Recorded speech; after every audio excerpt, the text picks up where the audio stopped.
우리 함께 사도신경으로 신앙 고백하심으로 5월 27일 금요일 새벽 예배를 시작하겠습니다. 나는 전능하신 아버지 하나님 천지의 창조주를 믿습니다. 나는 그의 유일하신 아들 우리 주 예수 그리스도를 믿습니다. 그는 성령으로 잉태되어 동정녀 마리아에게서 나시고 본디오 빌라도에게 고난을 받아 십자가에 못 박혀 죽으시고 장사된 지 사흘 만에 죽은 자 가운데서 다시 살아나셨으며 하늘에 오르시어 전능하신 아버지 하나님 우편에 앉아 계시다가 거기로부터 살아있는 자와 죽은 자를 심판하러 오십니다. 나는 성령을 믿으며 거룩한 공교회와 성도의 교제와 죄를 용서받는 것과 몸의 부활과 영생을 믿습니다. 아멘. 하나님께서 오늘 우리에게 허락하신 말씀은 사무엘상 13장 1절부터 23절까지 말씀입니다. 사무엘상 13장 1절부터 23절까지 말씀 우리 같이 한 목소리로 봉독하겠습니다. 시작. 사울이 왕이 될 때 40세라. 그가 이스라엘을 다스린 지 2년에 이스라엘 사람 3,000명을 택하여 그 중에서 2,000명은 자기와 함께 믹마스와 베델산에 있게 하고 1,000명은 요나단과 함께 베냐민 기브아에 있게 하고 남은 백성은 각기 장막으로 보내니라. 요나단이 게바에 있는 블레셋 사람의 수비대를 치매 블레셋 사람이 이를 들은지라. 사울이 온 땅에 나팔을 불어 이르되 히브리 사람들은 들으라 하니 온 이스라엘이 사울이 블레셋 사람들의 수비대를 친 것과 이스라엘이 블레셋 사람들의 미움을 받게 되었다 함을 듣고 그 백성이 길갈로 모여 사울을 따르니라. 블레셋 사람들이 이스라엘과 싸우려고 모였는데 병거가 3만이요 마병이 6,000명이요 백성은 해변에 모래같이 많더라. 그들이 올라와 벳아웬 동쪽 믹마스에 진침해 이스라엘 사람들이 위급함을 보고 절박하여 굴과 수풀과 바위 틈과 은밀한 곳과 웅덩이에 숨으며 어떤 이브리 사람들은 요단을 건너 갓과 길르앗 땅으로 가되 사울은 아직 길갈에 있고 그를 따른 모든 백성은 떨더라. 사울은 사무엘이 정한 기한대로 이레 동안을 기다렸으나 사무엘이 길갈로 오지 아니하매 백성이 사울에게서 흩어지는지라. 사울이 이르되 번제와 화목제물을 이리로 가져오라 하여 번제를 드렸더니 번제 드리기를 마치자 사무엘이 온지라. 사울이 나가 맞으며 문안하매 사무엘이 이르되 왕이 행하신 것이 무엇이냐 하니 사울이 이르되 백성은 내게서 흩어지고 당신은 정한 날 안에 오지 아니하고 블레셋 사람은 믹마스에 모였음을 내가 보았으므로 이에 내가 이르기를 블레셋 사람들이 나를 치러 길갈로 내려오겠거늘 내가 여호와께 은혜를 간구하지 못하였다 하고 부득이하여 번제를 드렸나이다 하니라. 사무엘이 사울에게 이르되 왕이 망령되이 행하였도다. 왕이 왕의 하나님 여호와께서 왕에게 내리신 명령을 지키지 아니하였도다. 그리하였더라면 여호와께서 이스라엘 위에 왕의 나라를 영원히 세우셨을 것이거늘 지금은 왕의 나라가 길지 못할 것이라. 여호와께서 왕에게 명령하신 바를 왕이 지키지 아니하였으므로 여호와께서 그의 마음에 맞는 사람을 구하여 여호와께서 그를 그의 백성의 지도자로 삼으셨느니라 하고 사무엘이 일어나 길갈에서 떠나 베냐민 기브아로 올라가니라. 사울이 자기와 함께한 백성의 수를 세어보니 600명 가량이라.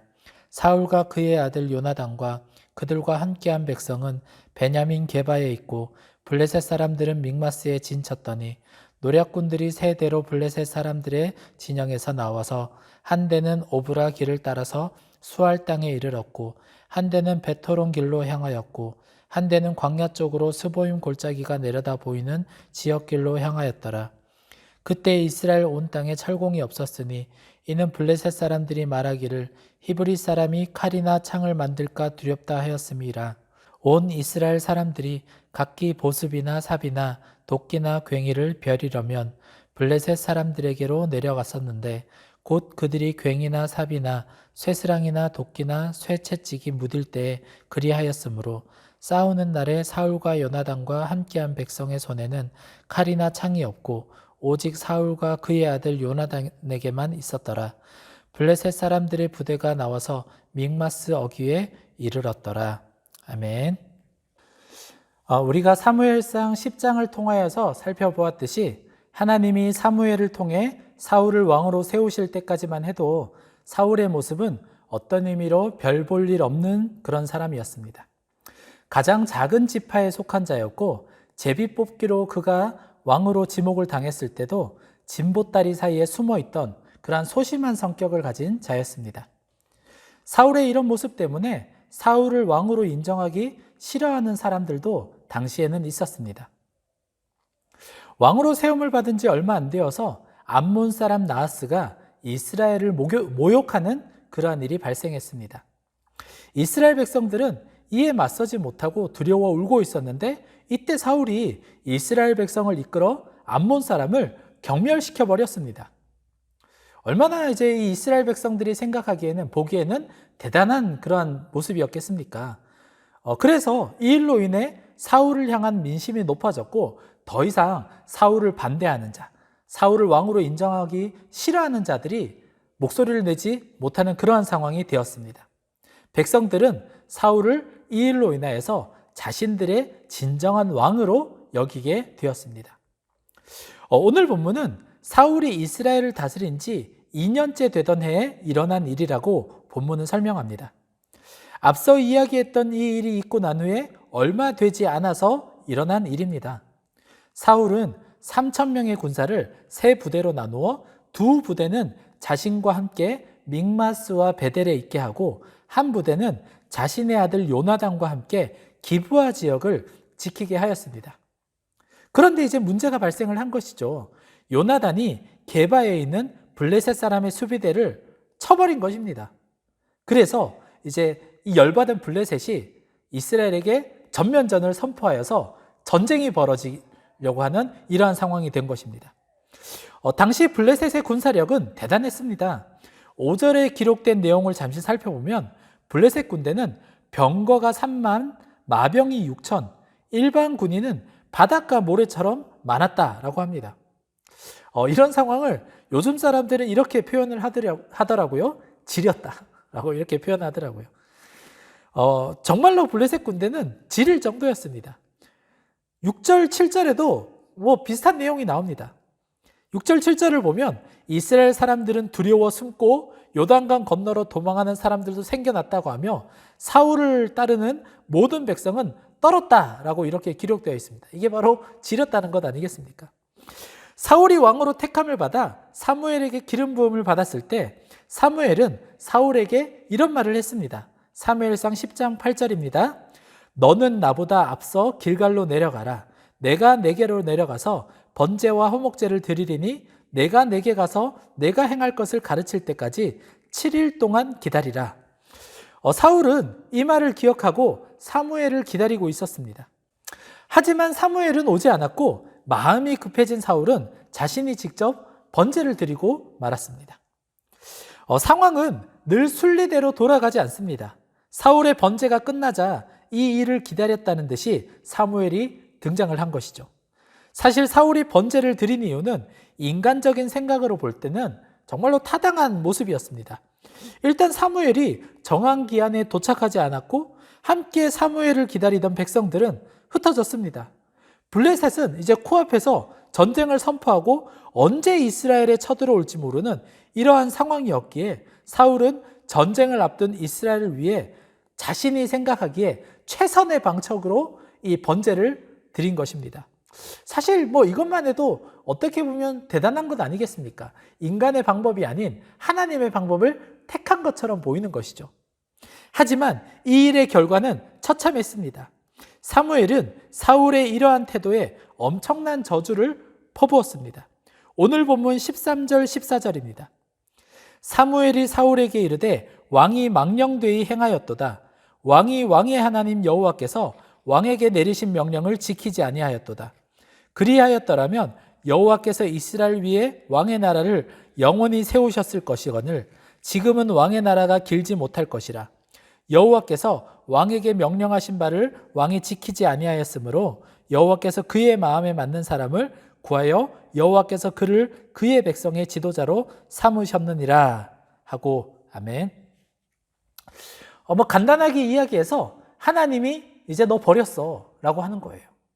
하나님이 너 버리고 하나님 마음에 맞는 사람 다시 세우실 거야 라고 이렇게 선포를 하는 것이죠.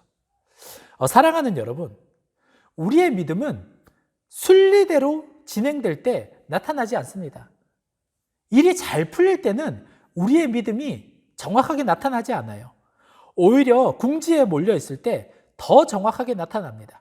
우리가 무엇을 믿고 있었는지 그 모습을 그때가 되어서야 드러내는 것입니다. 사울은 어찌 보면 왕으로서 최선을 다했습니다. 이스라엘 백성도 왕의 이러한 모습을 좋아했을 수도 있죠. 역시 우리 왕이야. 사무엘이 안 오니까 그래도 우리 왕이 하나님을 찾는구나 라고 하면서 백성들이 기뻐했을 수도 있어요. 하지만 하나님께서 사울에게 받고 싶어 하셨던 것은 사울의 이러한 인간적인 지식으로 계산된 이러한 최선이 아니라 전적으로 하나님을 신뢰하는 믿음이었습니다. 궁지에 몰려 아무것도 보이지 않는 이 상황 속에서 믿음의 눈을 더 분명히 들어서 살아계신 하나님 보기를 원하셨던 것이죠. 우리도 사울과 같은 이러한 실수를 범하는 경우가 많이 있습니다. 우리도 믿음으로 살아가려고 발버둥을 치지만 결정적인 순간에는 믿음보다 우리의 최선을 의지할 때가 솔직히 너무나도 많이 있지 않습니까? 결정적인 순간에 이 선택의 주체가 나라면 우리는 하나님을 왕으로 모시고 있지 않음을 증명하게 되는 것입니다. 사울의 이 일은 어찌 보면 작은 일처럼 보입니다. 별것 아닌 것처럼 보입니다. 하지만 사울의 이 행동은 왕으로서 자신에게 주어진 일을 스스로 판단으로 결정하겠다는 의미를 담고 있는 행동입니다. 자신에게 허락된 결정의 최종 권위가 하나님이 아닌 자신이 되는 것을 나타낸 것이죠. 인간의 정체성은 나는 누구인가에 대한 질문으로 찾을 수 있는 것이 아니라 나는 누구의 것인가? 라는 질문으로 찾을 수 있습니다.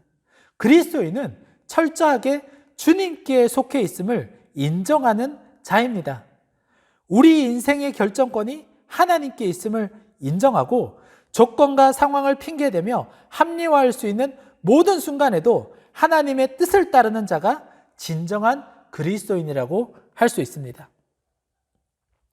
사랑하는 여러분, 오늘 이 하루 어쩌면 우리에게도 오늘 이 하루의 삶 속에 수많은 선택의 기로가 펼쳐질 수 있습니다. 이 모든 선택은 우리가 누구의 것인지를 증명할 수 있는 기회로서 작용이 될 것입니다. 나를 기준으로 선택을 한다면 나의 주인이 나인 것을 증명하게 되는 것이고, 나의 선택의 기준이 하나님이라면 우리는 하나님께 속해 있음을 드러내는 결정적인 기회가 되는 것이죠. 블레셋 군대보다 더 강해 보이는 세상의 문화가 우리를 엄습할 수도 있습니다. 하지만 눈에 보이는 이러한 상황들에 넘어지지 않는 저와 여러분 될 수 있기를 소망하고 축복합니다. 간절히 바라옵기는 오늘 이 아침 함께 예배하는 모든 분들이 주어진 선택의 기회 속에서 최선의 선택이 아닌 믿음의 선택을 할 수 있기를 소망합니다. 그리하여 하나님께서 세워가시는 거룩한 하나님 나라에 믿음으로 동참할 수 있는 왕 같은 제사장으로서 주님의 영광을 나타낼 수 있기를 축복합니다. 기도하겠습니다. 우리를 사랑하시는 하나님, 오늘은 사무엘상 13장의 내용을 살펴보며 최선과 믿음이 하나님 앞에서 어떻게 나뉘어지는지를 살펴보았습니다. 주님, 겸손하게 우리의 모습을 돌아봅니다. 위기의 상황, 고난의 상황 속 우리는 믿음을 올려드리기보다는 하나님의 뜻에 순종하기보다는 인간적인 지혜로 탈출구를 계산할 때가 너무나도 많이 있었습니다. 오늘 이 아침 우리 스스로의 모습을 돌아보게 하셔서 결정적인 순간에 우리의 선택은 어떤 모습을 나타내고 있는지를 보게 하여 주시옵소서. 우리의 그릇된 모습을 용서해 주시기를 원합니다. 인간의 방법이 아닌 하나님의 뜻에 순종할 수 있도록 우리의 믿음을 붙들어 주시고 멸망의 길이 아닌 생명의 길로 걸어갈 수 있도록 믿음의 눈을 들어 주께서 이루어 가시는 일을 먼저 돌아보게 해 주시옵소서. 특별히 군복무로 청년의 시기를 보내는 용사들 주님 손에 맡겨드립니다. 어쩌면 이들도 자신에게 주어진 인생이 무엇을 향해 나아가야 할지 정확하게 깨닫지 못한 채 지금의 이 시기를 보내고 있을 수도 있습니다. 주님, 이들이 이 청년의 시기에 창조주 되신 여호와를 보게 하시고 또한 깨닫게 하시고 기억하게 하여 주셔서 이들이 주님으로 말미암아 오늘 이 하루의 인생 그리고 이 청년의 시기를 보낼 수 있도록 이들의 삶에 친히 개입하여 주시고 이들의 삶을 주관하여 주시옵소서. 더 온전한 모습으로 자라나게 하여 주시고 하나님의 의를 품고 하나님 나라를 꿈꾸게 하여 주시고 이들도 또한 이들의 인생을 살아갈 때 이들의 최선이 아닌 믿음으로 채워가는 그러한 인생이 될 수 있도록 그들의 모든 발걸음과 인생을 붙들어 주시옵소서. 우리 사자교회와 여호수아교회도 주의 손에 맡겨드립니다. 주께서 사랑하는 두 교회 진리와 사랑으로 무장시켜 주시옵소서. 또한 모든 섬기는 일에 부족함이 없도록 풍족하게 모든 것들을 채워 주시옵소서. 물질로도 풍족하게 채워 주시고 그리고 함께 동역할 수 있는 동역자들도 풍족하게 채워 주시고 교회 안에 헌신된 일꾼들도 풍족하게 채워 주셔서 주께서 원하시는 그 모든 일들이 이 교회 안에서 충만한 기쁨으로 흘러갈 수 있도록 은혜 내려 주시옵소서.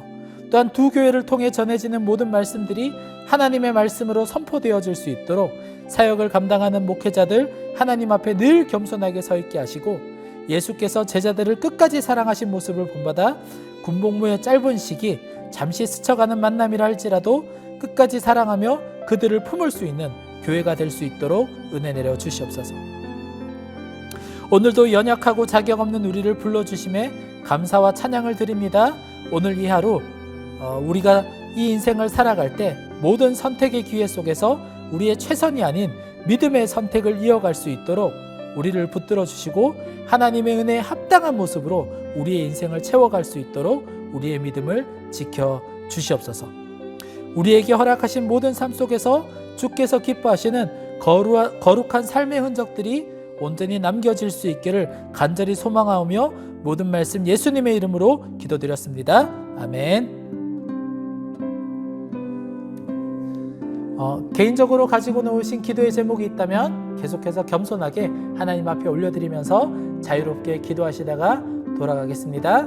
오늘도 하나님이 우리와 함께 하십니다. 하나님께서 우리에게 받으시고자 하시는 그 믿음, 기쁨으로 올려드리며 순종으로 말미암아 승리의 삶 채워갈 수 있는 저와 여러분 될 수 있기를 소망합니다. 하나님이 우리와 함께 하십니다.